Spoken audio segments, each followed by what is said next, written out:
Hi everyone, हर हर महादेव। तो आज की वीडियो में मैं आपके साथ शेयर करूंगी tricks, topper tips, secrets, study tips. Boards में, टेस्ट में और क्लास टेस्ट में अगर आपको अच्छे नंबर चाहिए तो उसके लिए क्या क्या चीज़ें हमें होनी चाहिए, तो आइए देखते हैं। आपके रहने का तरीका, आपकी बॉडी एक्टिविटीज़, आप कितने अपने कामों को लेकर कॉन्शियस है, इन सभी चीज़ों को मिला करके ही एक डिसिप्लिन स्टूडेंट बनता है। तो इसीलिए सबसे पहला काम होता है एक डिसिप्लिन स्टूडेंट का अपना काम करना। तो यहाँ पर भी मैं एक अच्छे खासे स्टूडेंट की तरह अपने कपड़े फोल्ड कर लेती हूँ। कुछ छोटे मोटे काम तो स्टूडेंट के नाम लिखे ही होते हैं, जैसे अपने कपड़े को ठीक करना, फिर अपना स्टडी टेबल देखना। स्टडी टेबल पे ना अननेसेसरी चीज़ें मत रखिए, क्योंकि उसी की वजह से वहाँ पर भीड़ रहती है। अननेसेसरी चीज़ों को उठा करके आप दूसरे जगह रख सकते हैं, और जिस चीज़ का यूज है वो बस वहाँ पे रखिए। कितना मज़ा आएगा ना जब पढ़ते वक्त सभी चीज़ें हमारे आसपास होगी। जब हम नर्सरी, एलकेजी, यूकेजी में पढ़ा करते थे ना, तो टीचरों का गोल होता था हमारे हैंडराइटिंग को सुधारना, जिसके लिए एक बुक भी आती थी ना कि उस पे हाथ घुमा घुमा के लिखना है। तो आज इसी पे बात करेंगे कि how to improve your handwriting. इसमें मैं आपके साथ कुछ पॉइंट शेयर करूंगी जिससे आप अपने गलतियों को पहचान करके उसकी सुधार कर सकते हैं। ये छोटी छोटी चीज़ें बहुत ही ज़्यादा महत्वपूर्ण है हमारे हैंडराइटिंग को ख़राब करने में और सुधारने में। इसी वक्त आप अपनी कॉपी खोल के देखिए, और आपने जो स्लोली लिखा है वो हैंडराइटिंग देखिए, और आपने जो थोड़े बहुत भी फास्ट लिखे हैं उस हैंडराइटिंग से अपनी हैंडराइटिंग की तुलना कीजिए और देखिए कि कौन सा बेस्ट है। चलो अब एक बात बताओ, कभी हमने अपने आप के ऊपर ध्यान दिया है कि हम कौन कौन सी गलतियां करते हैं, लेकिन हमें दूसरों को उंगली उठाने में बड़ा मजा आता है कि तुम्हारा तो ये चीज़ खराब है, तुम्हारा ये चीज़ खराब है। हैंडराइटिंग जब छोटे बच्चों के लिए इतना इम्पोर्टेंट होता है तो हम बड़ों के लिए क्यों नहीं होगा। और अगर ये बचपन में ही नहीं सुधरा और बड़े होकर के हम इसके साथ लड़ रहे हैं तो फिर ये गलत बात है। हैंडराइटिंग आपको एग्जाम में टॉप करवा सकती है, एक अच्छे स्टूडेंट बनवा सकती है, हेड स्टूडेंट बनवा सकती है, और तो और एक्स्ट्रा मार्क्स भी दिलवा सकती है। शरीर में रोगों का पता ही नहीं होगा और हम उसके ट्रीटमेंट फिर कैसे ही करवाएंगे। इसीलिए पहले हमें खुद के गलतियों पर ध्यान देना है कि हमने कौन कौन सी गलती की हुई है। गैप बिटवीन वर्ड्स, कोई कोई स्टूडेंट होते हैं ना जो अपने वर्ड्स के बीच में बहुत ही ज़्यादा गैप रखते हैं, फिर कभी कम गैप रखते हैं, इस तरीके से जैसा उस पे आपको वीडियो में दिखाई दे रहा है। एक खूबसूरत सी हैंडराइटिंग को रख लो और आप अपने सामने अपनी हैंडराइटिंग रखो और उसको मिलाओ और एनालिसिस करो कि आपके अंदर कौन कौन सी कमियां हैं। आपके साथ ऐसा होता है एग्जाम के फर्स्ट पेज, सेकंड पेज तक तो आप अच्छा लिखते हो, अच्छे खासे हैंडराइटिंग, लेकिन लास्ट होते होते आपकी हैंडराइटिंग बिगड़ जाती है। मेरे साथ भी ऐसा होता था। तो मैं उस टाइम पर एक एक्सरसाइज किया करती थी जिसका नाम है वार्म अप एक्सरसाइज। ये एक्सरसाइज एग्जाम हॉल में करना है क्वेश्चन पेपर मिलने के बाद। 30 सेकंड तक की ये एक्सरसाइज है, बहुत ही जल्दी हो जाएगा। अगर आपको रफ पेज मिलता है तो आप अपने कॉपी के पीछे रफ पेज पलट ले, उसी में हम ये एक्सरसाइज करेंगे। जैसा वीडियो में आगे दिख रहा है ना, उसी तरीके का लाइन ड्रॉ करना है। साइंटिफिक रीजन ये है कि ऐसा करने से ना हमारा माइंड और हैंड के बीच में जो कोऑर्डिनेशन बाउंड होता है ना वो स्ट्रांग हो जाएगा, और हम शुरुआत से ही अपने क्वेश्चन और आंसर को स्पीडली लिख पाएंगे। लास्ट में स्लो होते होते हमारा हैंडराइटिंग भी नहीं खराब होगी। तो 2 से 3 स्टेप वाली जो ये है ना ट्रिक, ये आपका लगा लो और फिर आप देखो आपके हैंडराइटिंग में सुधार आएगी। माइंड का भेजा हुआ सिग्नल हैंड हमारा अच्छे से कैच कर लेता है और उसी को अपने कॉपी पे उतारता है। तो अभी से ही स्टार्ट कर दो ये।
जो मैंने आपको शुरुआत में बताया था कि वर्ड्स के बीच में गैप रहना, तो उसके सल्यूशन के लिए हमें करना क्या होगा ना, हमें स्लोली लिखना होगा। हम अपने हैंड को एकदम स्लो स्लो करेंगे। पहले तो हमें प्रैक्टिस करनी होगी 3 से 4 पेज। स्लो लिखने का कारण ये है कि हमारे माइंड और हैंड का कोऑर्डिनेशन बाउंड अच्छे से बने, और अगर ये ठीक सही से बनेगा तो फिर आपके हैंड राइटिंग के बीच में जो गैप है ना, वो नहीं आएगी। अब देखते हैं अगला मिस्टेक।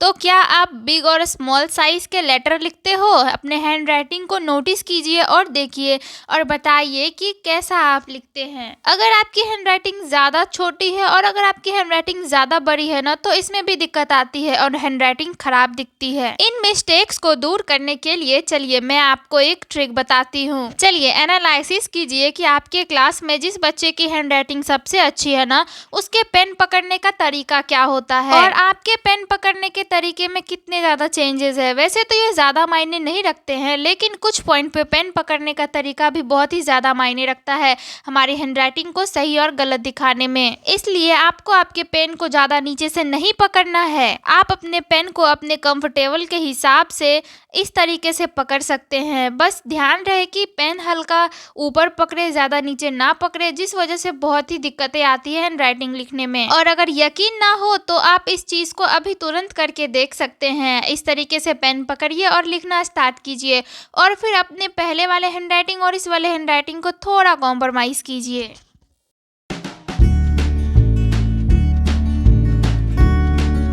तो क्या अगली मिस्टेक आप भी कर रहे हो? Thick writing.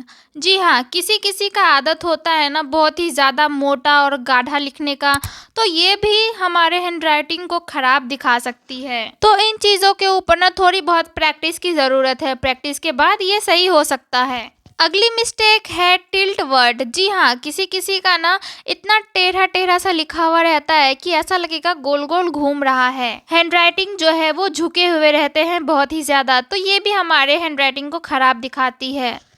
तो इसके लिए हम क्या करें? तो चलिए मैं आपको बताती हूँ कि हमें इस चीज़ को सुधारने के लिए क्या करना है। बहुत ही छोटी सी मिस्टेक करते हैं हम, पता है क्या? कॉपी को टेढ़ा करते हैं और हम अपने बॉडी पार्ट को भी टेढ़ा कर लेते हैं, जिस वजह से हमें पता ही नहीं चलता है कि हमारी हैंड राइटिंग भी हमारे कॉपी और बॉडी के चलते ही टेढ़ा होते जा रहा है।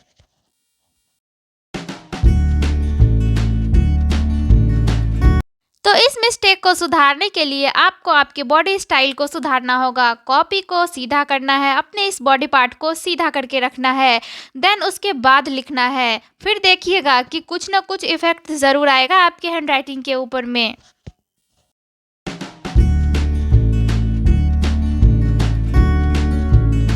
अब अगली मिस्टेक तो बहुत ही ज़्यादा ही कॉमन है, प्रॉब्लम विथ वन लेटर। हमें ना किसी एक लेटर के साथ तो दुश्मनी हमेशा रहती है। मैं भी बचपन में एच और जी में कोई फ़र्क ही नहीं कर पाती थी, पता ही नहीं चलता था मैंने एच लिखा है या फिर जी। बच्चे शुरुआत से ही इन छोटी छोटी मिस्टेक के ऊपर ध्यान नहीं देते हैं और आगे जा कर के ये गड़बड़ हो जाता है। तो इसके लिए हमें करना कुछ भी नहीं है, प्रैक्टिस करना है। आपको जिस वर्ड से दुश्मनी है ना, उस वर्ड को आप बार बार लिखिए, उस वर्ड से रिलेटेड आप वर्ड्स को लिखिए।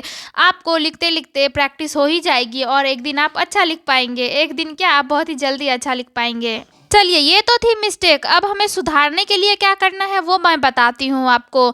इसमें आपको है ना एयर राइटिंग करना है। अगर आप किसी फ्रेंड के साथ जा रहे हैं, गाड़ी पर हैं और अगर आप घूमते फिरते हैं, तो इस तरीके से हैंड को और रिस्ट को आप हिला डुला करके प्रैक्टिस कर सकते हैं लिखने की। इससे ना आपके स्पीड में भी इंक्रीज होगा और बिग और स्मॉल लिखने वाले जो बंदे होते हैं ना, उनका भी वो सही हो जाएगा। हाँ, इस टाइम पे आपको एक ध्यान ज़रूर रखना है कि लिखते वक्त आप अपने हैंड का मूवमेंट करें, ना कि रिस्ट का। आप अगर रिस्ट को घुमाएंगे ना, तो फिर आपके हैंड राइटिंग पे इम्पैक्ट पड़ेगा और वो ख़राब हो जाएगा। तो इसलिए आप प्रैक्टिस करें कि आपके हैंड आपके साथ साथ लिखे, ना कि wrist. Last but not the least, improve speed. अपने स्पीड में इम्प्रूवमेंट लाइए और ये चीज़ तो बिना प्रैक्टिस के हो ही नहीं सकती है। जब भी आप फ्री बैठे, आप 1 से 2 पेज हैंड राइटिंग कर सकते हो। चलिए अभी के लिए इतना ही। स्वस्थ रहे, मस्त रहे। हर हर महादेव।